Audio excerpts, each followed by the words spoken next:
pense qu'en votre nom, on peut d'abord remercier la chorale à travers chant et qui viennent nous interpréter de manière toujours émouvante et touchante, bien sûr, le chant des marais que vous connaissez tous, qui était comment on peut dire,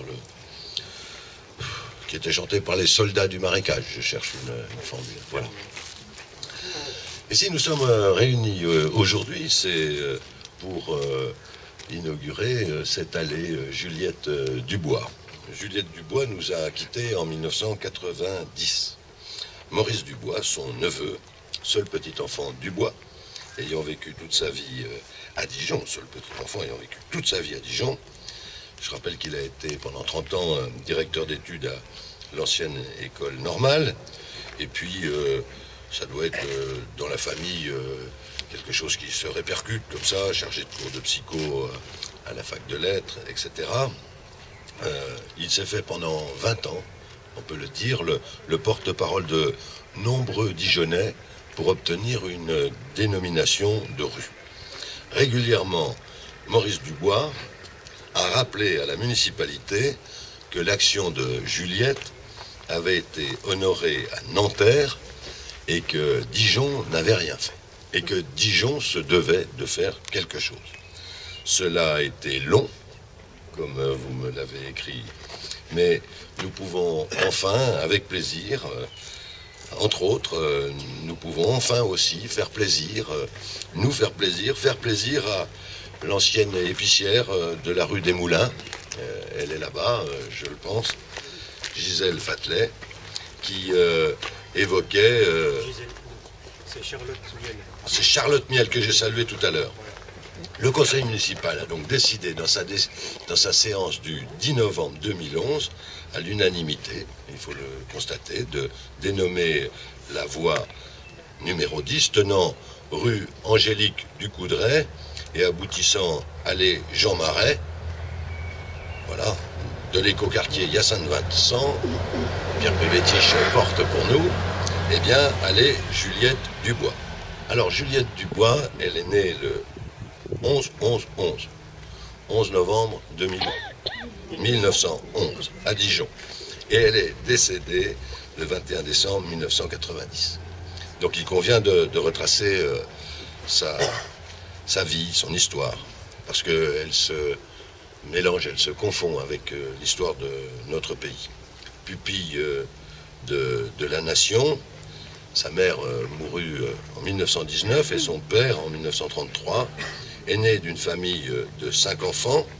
Alors j'essaie de ne pas me tromper dans les prénoms, dont Madeleine Dubois, Paul Dubois, comptable, qui sera lui aussi déporté, Jacques, instituteur, et Jean, employé. Juliette Dubois était titulaire du brevet élémentaire. Elle fut employée des chèques postaux. Militante de la CGT, à la même date, elle a adhéré au Parti communiste français en janvier 1936 et fut, c'était comme ça marchait comme ça à l'époque, trésorière de la cellule des PTT et chargée de former pour la région l'Union des jeunes filles de France. UJFF, c'était une organisation qui avait vocation à créer un mouvement de jeunes filles pacifistes et antifascistes.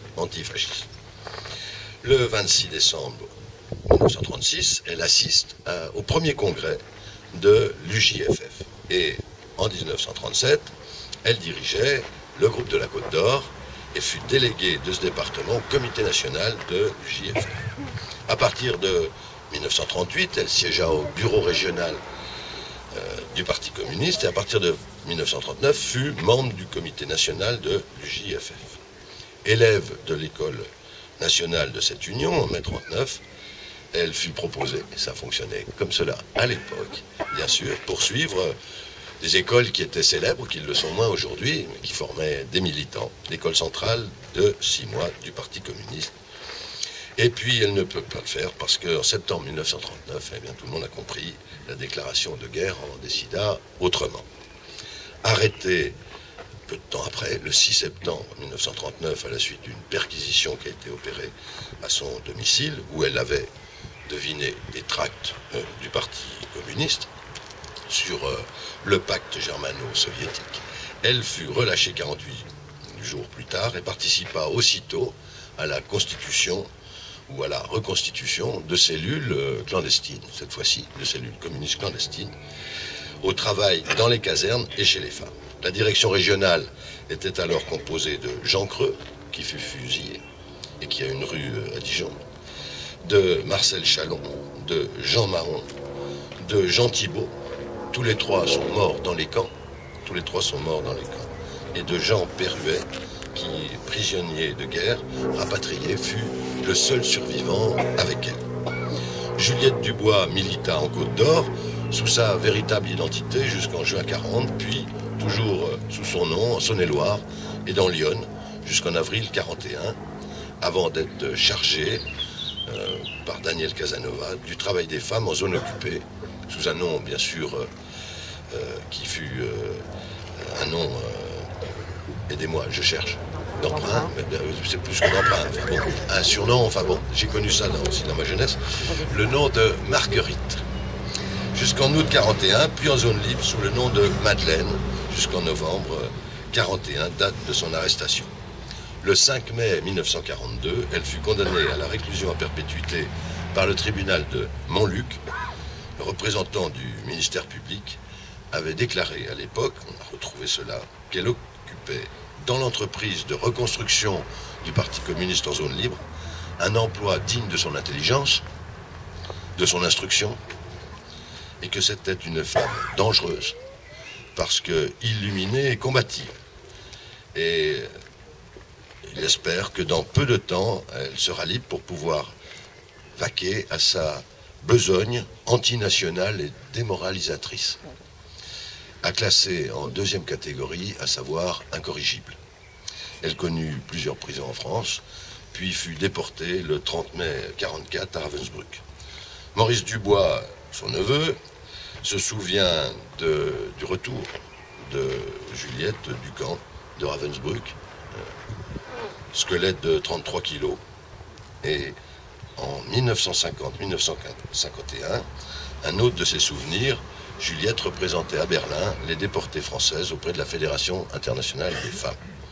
Aujourd'hui, près de 70 ans après, un nouvel engagement est pris par nous tous, par vous ici, pour que les hommes, les femmes continuent de s'unir pour lutter contre la haine de l'autre, contre l'antisémitisme, le racisme et l'intolérance qui continuent de faire des ravages dans notre pays et en Europe. Les pays européens qui, par deux fois, ont entraîné le monde entier dans des folies meurtrières, ont, pour le moment, ont su surmonter leurs vieux démons. Mais la bête immonde est toujours là, prête à ressurgir avec son tenant, le nationalisme. Et nous devons tous ensemble porter cette volonté de faire naître un monde plus fraternel, bien sûr, fondé sur le respect de l'homme et de sa dignité, en n'oubliant jamais que les derniers survivants ont le droit de demander que plus jamais ça, et transmettre aussi la mémoire toujours à raviver de la souffrance et des camps, de rien occulter, des jours sombres de notre histoire. C'est tout simplement, je crois, mais vous en êtes ici tous convaincus, j'en doute pas, une certaine idée de l'homme, de la liberté et de sa dignité. Et c'est lutter contre ces forces obscures, toujours à l'œuvre. Revenons à Juliette Dubois. Elle reçut en 1946 la médaille de la résistance française avec Rosette, et puis elle eut une carrière politique, comme vous pouvez le constater. Au début de la 4e République, elle fut conseillère de la République, désignée par le groupe communiste de l'Assemblée nationale en remplacement de Jean-Richard Bloch.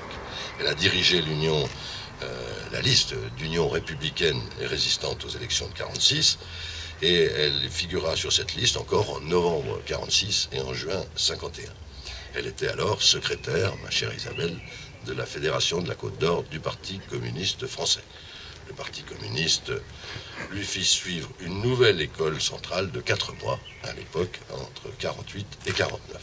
Élue suppléante au comité central, au congrès de Paris, elle devint titulaire au congrès du Havre. Son mari, très connu, Gaston Plissonnier, bien sûr, était le rapporteur de la commission politique. Elle accepta de ne pas être réélue. C'est la dure loi des places. Elle accepta de ne pas être réélue pour faire la place à d'autres camarades et continua sa lutte, son combat comme collaboratrice du comité central. Elle fut de 1946 à 1953, et nous revoilà à Dijon, conseillère municipale communiste de Dijon.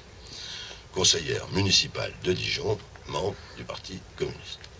Et en 1959, elle nous quitte et elle rentre au conseil municipal de Nanterre, d'où la reconnaissance de la ville de Nanterre, et pas encore, jusqu'à ce jour, celle de la ville de Dijon. Alors, l'histoire de la famille, c'est pas à moi de la raconter. Maurice le ferait sûrement mieux que moi. Mais je voudrais dire que si l'on regarde bien Juliette, Jean, qui a participé à la libération de la France en débarquant à Saint-Raphaël, Jacques, qui, après la défaite, avait retrouvé son école, qui fut agent de liaison pour les maquis du Morvan, et où la famille connut Pierre Meunier, Jean Bouet, Roll Tanguy. Tout cela, c'est notre histoire, en tous les cas, celle de toutes les personnes qui sont ici, et beaucoup plus largement de tous ceux qui ont combattu contre le nazisme et une certaine idée de l'homme. Alors, voilà, la petite maison de vignerons, des tuteurs des enfants du bois, elle est toujours là, elle est rue de la Fontaine-Sainte-Anne, au 11 rue de la Fontaine-Sainte-Anne. Les enfants avaient appris beaucoup de choses, le violon, le piano, le conservatoire était tout proche à l'époque, et puis il a déménagé. Hein. Et les enfants se rendaient, on va parler d'une autre famille, même si c'est pas elle qui doit être à l'honneur aujourd'hui, mais par là, ne m'en voulez pas, c'est ainsi que nous l'avons appelé, la cour des frères, à l'école des garçons Tivoli, à l'école des filles Turgot. Ils rencontraient une autre famille, les enfants Ziliani. Voilà, qui sont ici aujourd'hui, en tous les cas, pour certains d'entre eux. L'oncle de Maurice Dubois, eh bien, c'est Daniel Ziliani. Il est là, avec le chapeau, pour ceux qui ne le connaissent pas. Voilà. La tante de Maurice Dubois, j'espère ne pas me tromper, c'est France Crucheret, on est bien d'accord. Elle est âgée de 98 ans. Elle est l'épouse d'un vigneron de Fissin. Vous voyez, c'est ancré dans notre terroir. D'un vigneron qui se présenta à la députation avec Pierre Dubois, Pierre Meunier, Albert Menet. Voilà notre histoire.